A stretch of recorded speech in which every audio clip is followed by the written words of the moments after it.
Hello everyone, welcome back to the Study Vibes. Friends, इस video में हम बात करेंगे स्कूल्स ऑफ साइकोलॉजी की। स्कूल्स ऑफ साइकोलॉजी जिसमें स्ट्रक्चरलिज्म, फंक्शनलिज्म, ठीक है, बिहेवियरिज्म, ये सब हमारे पास वर्ड्स और we can say the schools of psychology are there. So इनकी हम टर्न बाय टर्न बात करेंगे। सबसे पहले हमारे पास आता है स्ट्रक्चरलिज्म। सो स्ट्रक्चरलिज्म, जिसको हम हिंदी में कहते हैं संरचनावाद। Structuralism is basically that is related to introspection. ये इंट्रोस्पेक्शन से रिलेटेड है। आत्मनिरीक्षण, अंतर्निरीक्षण जिसको कहते हैं, इंट्रोस्पेक्शन मेथड जो होता है उससे रिलेटेड होता है, जिसका मतलब होता है एनालाइज करना, analyse the inner process of human mind. हमारे दिमाग का जो इनर प्रोसेस है, ठीक है, उससे रिलेटेड जो बातें होती हैं वो स्ट्रक्चरलिज्म के अंदर आती हैं, ठीक है। So structuralism is the the propounder, और वी कैन से स्ट्रक्चरलिज्म किससे रिलेटेड है? विल्हेम वुंट और एडवर्ड टिचनर, ये दो लोग थे जिन्होंने संरचनावाद को जन्म दिया। Basically we can say the father of structuralism and structuralism is Wilhelm Wundt और एडवर्ड टिचनर। विल्हेम वुंट को फादर ऑफ एक्सपेरिमेंटल साइकोलॉजी भी बोला जाता है। सबसे पहले क्या याद रखेंगे? स्ट्रक्चरलिज्म। स्ट्रक्चरलिज्म किससे रिलेटेड है? विल्हेम वुंट और एडवर्ड टिचनर से। किससे रिलेटेड है? विल्हेम वुंट और एडवर्ड टिचनर से। इन दोनों को रिलेट किया जाता है संरचनावाद से। और संरचनावाद जो है, इसमें जो एडवर्ड टिचनर जो हैं, उन्होंने इंट्रोस्पेक्शन मेथड की बात की थी।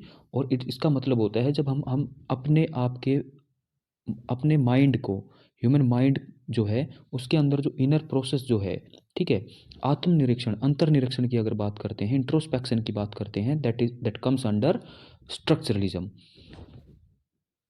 स्ट्रक्चरलिज्म जो टर्म जो थी, इसको इन्वेंट किया था किसने?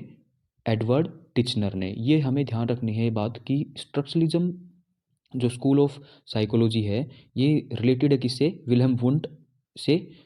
लेकिन जो इस टर्म की इन्वेंशन थी, इस टर्म को जो किसने फाइंड आउट किया था?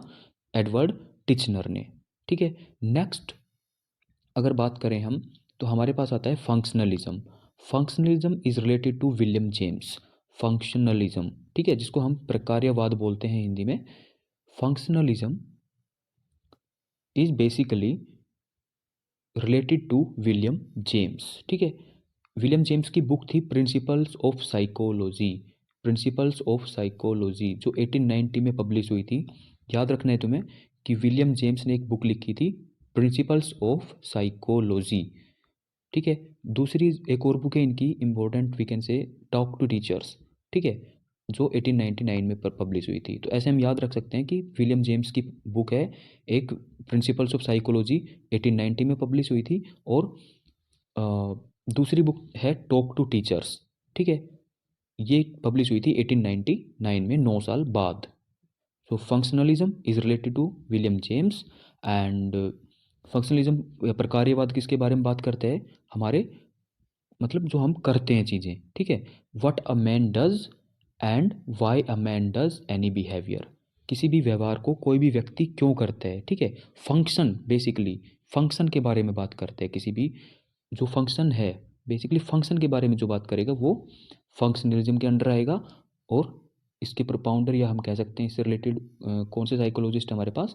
विलियम जेम्स, जिनकी बुक थी प्रिंसिपल्स ऑफ साइकोलॉजी, 1890 में लिखी गई थी। और टॉक टू टीचर्स 1899 में लिखी गई थी। नेक्स्ट है हमारे पास गेस्टाल्टवाद, या फिर गेस्टाल्टिज्म, या इसको हम बोलते हैं गेस्टाल्ट साइकोलॉजी, ठीक है, गेस्टाल्ट साइकोलॉजी।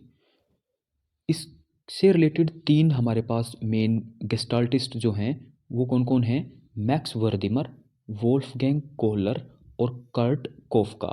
इनको हम ऐसे याद रख सकते हैं। गेस्टाल्ट वादी जो हैं, गेस्टाल्टिज्म किससे रिलेटेड है? तीन लोगों से रिलेटेड है, वर्दिमर, कोहलर, कोफका।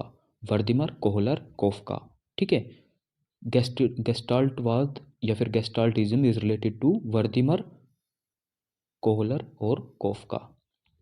ये किसके बारे में बात करते हैं? ये हर चीज़ को एज अ होल देखते हैं, ठीक है। गेस्टाल्ट का मतलब ही क्या होता है? होल, ठीक है, संपूर्ण। तो इनके according things are experienced as unified whole.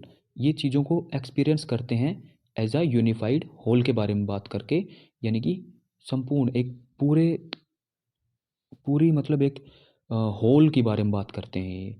Next, the whole is more than the sum of its part, मतलब जो होल जो है, ठीक है, वो ज़्यादा है, यानी कि मोर देन काउंट करते हैं किससे, सम ऑफ इट्स पार्ट्स, ठीक है, ये इसके पार्ट्स हैं।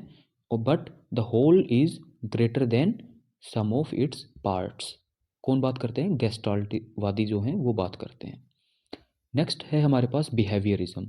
बिहेवियरिज्म व्यवहारवाद जिसको हिंदी में कहा जाता है। और व्यवहारवादी कौन कौन थे, सॉरी, व्यवहारवाद का जनक किसको माना जाता है, जेबी वाटसन को माना जाता है, जो एक अमेरिकन थे।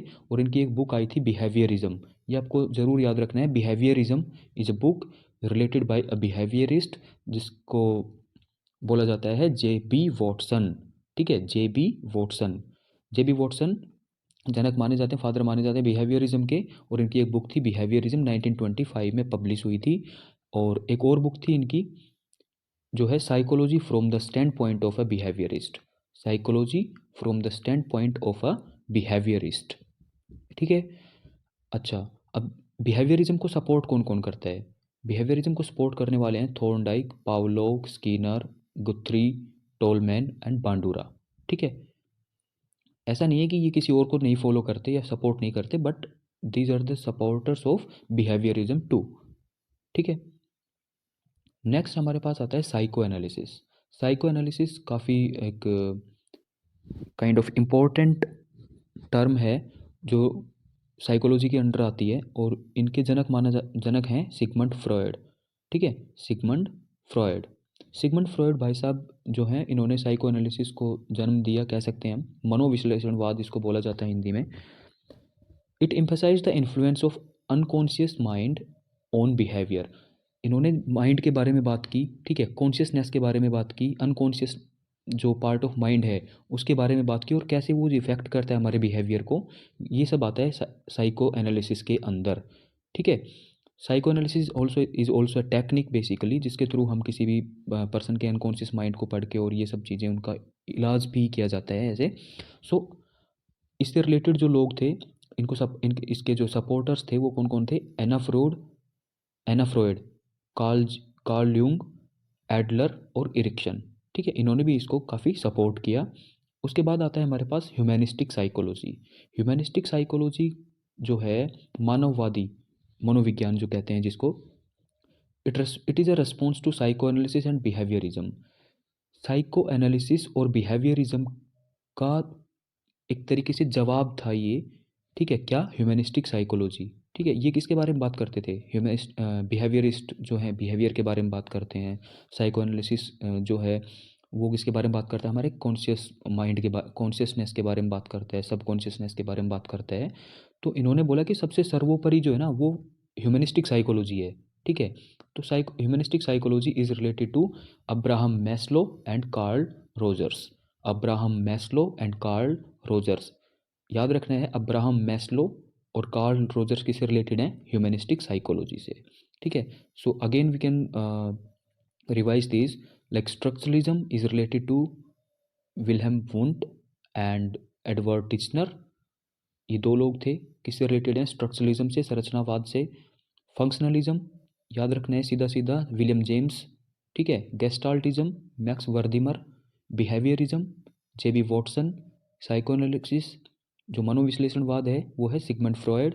ह्यूमनिस्टिक साइकोएनालिसिस साइकोलॉजी सॉरी, मानववाद जो है वो अब्राहम मैस्लो, ठीक है। और कार्ल रोजर्स भी थे, but we can remember the name of Abraham Maslow itself. So structuralism, functionalism, gestaltism, behaviorism, psychoanalytic or we can say psychoanalysis or humanistic psychology. These are 6 schools of psychology are there. So आप इनको याद रख सकते हैं और इनको अच्छे से एक दो बार वॉच करके आपको ये चीज़ें धीरे धीरे याद रहना शुरू हो जाएंगी, ठीक है। So thank you very much for watching the video.